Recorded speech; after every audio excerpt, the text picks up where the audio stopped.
Hello दोस्तों, जय माता दी। आज हम आपको इस वीडियो के माध्यम से हरतालिका तीज व्रत कथा पूरा सुनाएंगे। आपको पता है कि हरतालिका तीज व्रत सुनने से बहुत ही शुभ होता है। तो चलिए हम कथा प्रारंभ करते हैं।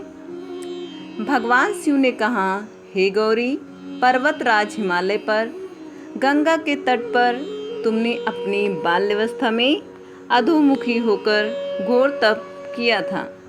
इस अवधि में तुमने अन्न न खाकर केवल हवा का ही सेवन के साथ तुमने सूखे पत्ते चबाकर दिन काटे थे।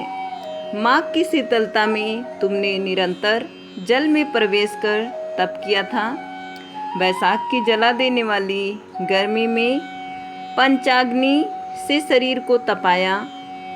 श्रावण की मूसलाधार वर्षा में खुले आसमान के नीचे बिना अन्न जल ग्रहण किए व्यतीत किया।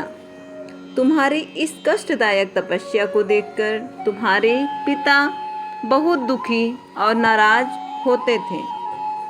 तब एक दिन तुम्हारी तपस्या और पिता की नाराजगी देखकर नारद जी तुम्हारे घर पधारे। तुम्हारे पिता द्वारा आने का कारण पूछने पर नारद जी बोले, हे गिरिराज, मैं भगवान विष्णु के भेजने पर यहाँ आया हूँ। आपकी कन्या की घोर तपस्या से प्रसन्न होकर वह उससे विवाह करना चाहते हैं। इस बारे में मैं आपकी राय जानना चाहता हूँ। नारद जी की बात सुनकर पर्वतराज अति प्रसन्नता के साथ बोले, श्रीमान, यदि स्वयं विष्णु जी मेरी कन्या का वरण करना चाहते हैं तो मुझे क्या आपत्ति हो सकती है। वे तो साक्षात ब्रह्मा हैं। या तो हर पिता की इच्छा होती है कि उसकी पुत्री सुख संपदा से युक्त पति के घर की लक्ष्मी बने। नारद जी तुम्हारे पिता की स्वीकृति पाकर विष्णु जी के पास गए और उन्हें विवाह तय होने का समाचार सुनाया। परंतु जब तुम्हें इस विवाह के बारे में पता चला तो तुम्हारे दुख का ठिकाना न रहा। तुम्हें इस प्रकार से दुखी देखकर तुम्हारी एक सहेली ने तुम्हारे दुख का कारण पूछा तो तुमने बताया कि मैंने सच्चे मन से भगवान शिव का वरण किया है, किंतु मेरे पिता ने मेरा विवाह विष्णु जी के साथ तय कर दिया है। मैं विचित्र धर्म संकट में हूँ। अब मेरे पास प्राण त्याग देने के अलावा कोई और उपाय नहीं बचा। तुम्हारी सखी बहुत ही समझदार थी। उसने कहा, प्राण छोड़ने का यहाँ कारण ही क्या है। संकट के समय धैर्य से काम लेना चाहिए। भारतीय नारी के जीवन की सार्थकता इसी में है कि जिसे मन से पति रूप में एक बार वर्णन कर लिया, जीवनोपरंत उसी से निर्वाह करें।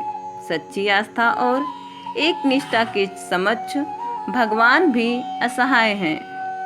मैं तुम्हें घनघोर वन में ले चलती हूँ, जो साधना थल भी है और जहाँ पिता तुम्हें खोज भी नहीं पाएंगे। मुझे पूर्ण विश्वास है कि ईश्वर अवश्य ही तुम्हारी सहायता करेंगे। तुमने ऐसा ही किया। तुम्हारे पिता तुम्हें घर में ना पाकर बड़े चिंतित और दुखी हुए। वह सोचने लगे कि मैंने तो विष्णु जी से अपनी पुत्री का विवाह तय कर दिया है। यदि भगवान विष्णु बारात लेकर आ गए और कन्या घर पर नहीं मिली तो बहुत ही अपमान होगा। ऐसा विचार कर पर्वतराज ने चारों ओर तुम्हारी खोज शुरू करवा दी। इधर तुम्हारी खोज होती रही, उधर तुम अपनी सहेली के साथ नदी के तट पर एक गुफा में मेरी आराधना में लीन रहने लगी। भाद्रपद तृतीय शुक्ल को हस्त नक्षत्र था। उस दिन तुमने रेत के शिवलिंग का निर्माण किया। रात भर मेरी स्तुति में गीत गाकर जागरण किया। तुम्हारी इस कठोर तपस्या के प्रभाव से मेरा आसन हिल उठा और मैं शीघ्र ही तुम्हारे पास पहुंचा और तुमसे वर मांगने को कहा। तब अपनी तपस्या के फलीभूत मुझे अपने समक्ष पाकर तुमने कहा, मैं आपको सच्चे मन से पति के रूप में वरण कर चुकी हूँ। यदि आप सचमुच मेरी तपस्या से प्रसन्न होकर यहाँ पधारे हैं तो मुझे अपनी अर्धांगिनी के रूप में स्वीकार कर लीजिए। तब तथास्तु कहकर मैं कैलाश पर्वत पर लौट गया।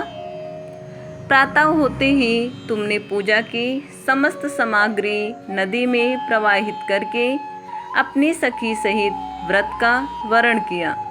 उसी समय गिरिराज अपने बांधुओं के साथ तुम्हें खोजते हुए वहां पहुँचे।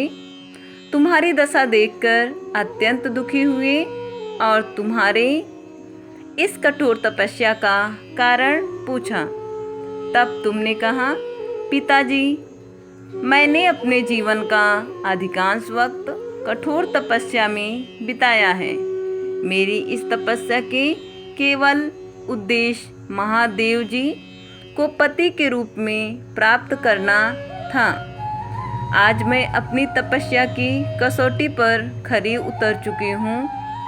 चूँकि आप मेरा विवाह विष्णु जी से करने का निश्चय कर चुके थे, इसलिए मैं अपने आराध्य की तलाश में घर से चली गई। अब मैं आपके साथ घर इसी शर्त पर चलूँगी कि आप मेरा विवाह महादेव जी के साथ ही करेंगे। पर्वतराज ने तुम्हारी इच्छा स्वीकार कर ली और तुम्हें घर वापस ले गए। कुछ समय बाद उन्होंने पूरे विधि विधान के साथ हमारा विवाह किया। भगवान शिव ने आगे कहा, हे पार्वती, भाद्रपद की शुक्ल तृतीया को तुमने मेरी आराधना करके जो व्रत किया था, उसी के परिणाम स्वरूप हम दोनों का विवाह संभव हो सका। इस व्रत का महत्व यह है कि मैं इस व्रत को पूर्ण निष्ठा से करने वाली प्रत्येक स्त्री को मनवांछित फल देता हूँ। भगवान शिव ने पार्वती जी से कहा कि इस व्रत को जो भी स्त्री पूर्ण श्रद्धा से करेगी, उसे तुम्हारी तरह अचल सुहाग प्राप्त होगा। इस व्रत को हरितालिका इसलिए कहा जाता है क्योंकि पार्वती की सखी उन्हें पिता और प्रदेश से हर कर जंगल में ले गई थी। हरित मतलब हरण करना और तालिका मतलब सखी।